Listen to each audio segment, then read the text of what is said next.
Indian army power మరింత శక్తివంతంగా తయారవుతోంది. ఈ దిశగా మరో కీలక ముందడుగు పడింది. ఫ్రాన్స్ నుంచి మరో 114 రఫేల్ యుద్ధ విమానాల కొనుగోలుకు కేంద్రం సిద్ధమైంది. దీనికి సంబంధించిన ప్రతిపాదనలను సిద్ధం చేసింది. అతి త్వరలోనే ఈ ప్రతిపాదనలను ఫ్రాన్స్ ప్రభుత్వానికి పంపించనున్నట్లుగా రక్షణ శాఖ వర్గాలు చెబుతున్నాయి. ఇటు ఈ భారీ రక్షణ ఒప్పందంలో భాగంగా దాదాపు 90 యుద్ధ విమానాలను మేక్ ఇన్ ఇండియాలో భాగంగా మన దేశంలోనే తయారు చేయబోతున్నట్లుగా తెలుస్తోంది. ఫ్రాన్స్ కు చెందిన డసో ఏవియేషన్ ఇప్పటికే ఇండియాకు కొన్ని రఫేల్స్ ను అందించింది. ఇప్పుడు ఒక భారతీయ భాగస్వామ్య సంస్థతో కలిసి మరో 114 రఫేల్స్ ను కూడా అందించేందుకు ప్రతిపాదనలు సిద్ధమయ్యాయి.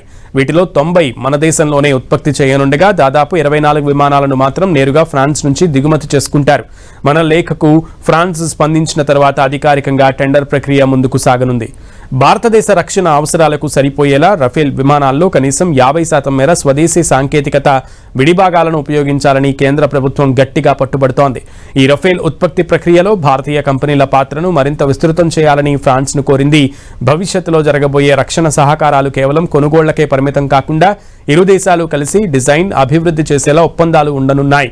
భారత వైమానిక దళంలో ఇప్పటికే 36 రఫేల్ యుద్ధ విమానాలు సేవలందిస్తున్నాయి.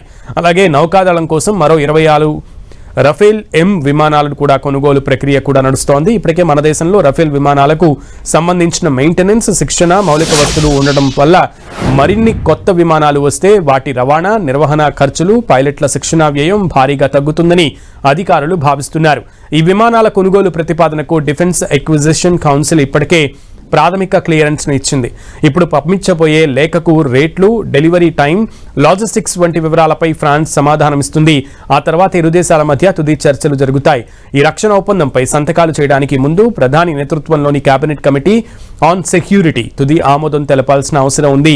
ఇది కూడా అతి త్వరలోనే పూర్తవుతుందని తెలుస్తోంది.